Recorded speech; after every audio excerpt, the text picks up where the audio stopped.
I hope all is well for you. Today we will see, can a helicopter fly upside down, and if so, how, and if not, why?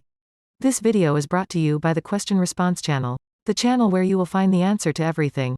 Thanks to Warren P. Clark, Jack A. Wayman, Joe Song and Mark Irqouis for sharing their views with us. Let's go for Warren P. Clark's first answer. When I was in AF Squadron Officer school, they arranged for the Army to send over some Apache helicopters so that we could get a closer look. I asked one of the pilots if they could be flown upside down. He replied, "That would be against regulations, sir." I asked if it would be possible. He repeated that it would be against regulations. I said okay and walked away. As I was leaving he said, "I do have a photo taken from inside the helicopter where the horizon is inverted." Quote. What do you think? We will continue with Jack A. Wayman's answer.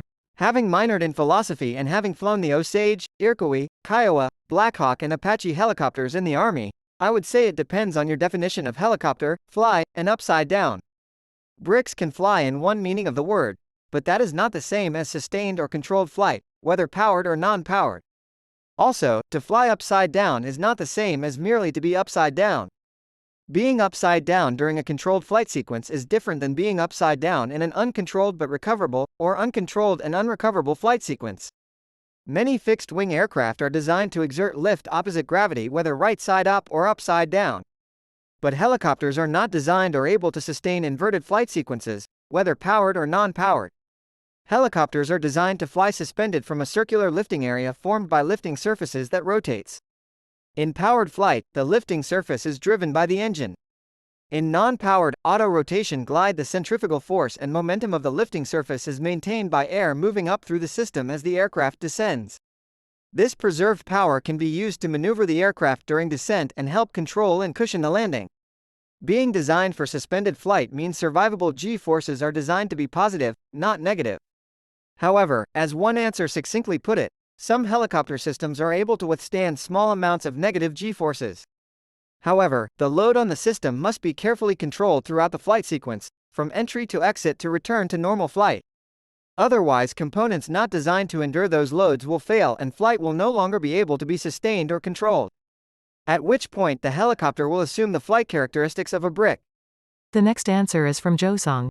The helicopter can fly because the blades spin and create the air currents blowing down through the ground, and so the reaction force make it floating. The legend of the upside-down helicopter still cannot be proved by science, but this is a photo for this mysterious thing. If you want to do so, you may need to make the blades spin at the different direction. You will lose altitude faster than free fall if you fly a normal helicopter upside down. Well, that's weird, and also dangerous. The main concern is that you might get cerebral congestion cause you are upside down. Hashtag let me know if you find one. The following answer is from Mark Irqouis. Lots of answers from a lot of people who know little or nothing about helicopters. I've been flying all my life and owned a Eurocopter AS-350 and a Bell 47. So the answer is yes and no. No for helicopters with a teetering rotor system, which would be a Bell 47, Jet Ranger, and Huey, as well as several others. These aircraft should never be subjected to negative Gs either. Why? The rotor blades, which are attached to the rotor head, basically balance on the top of the rotor mast. If you hit a negative G load, the blades move based on the inertia of the blade and not control inputs, since they are weightless. There is a chance of mast bumping. What exactly is mast bumping?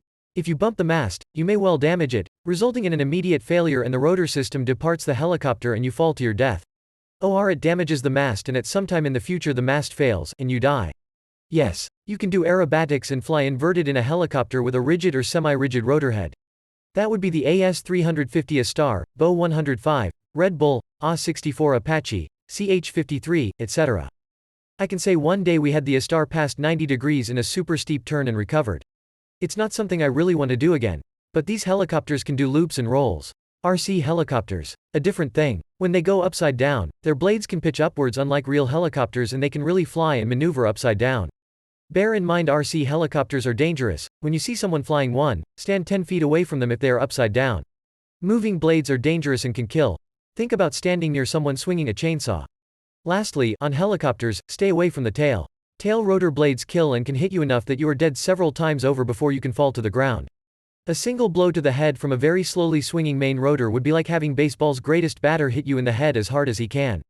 That kills you too. This is the end of the video. Thank you for staying until the end.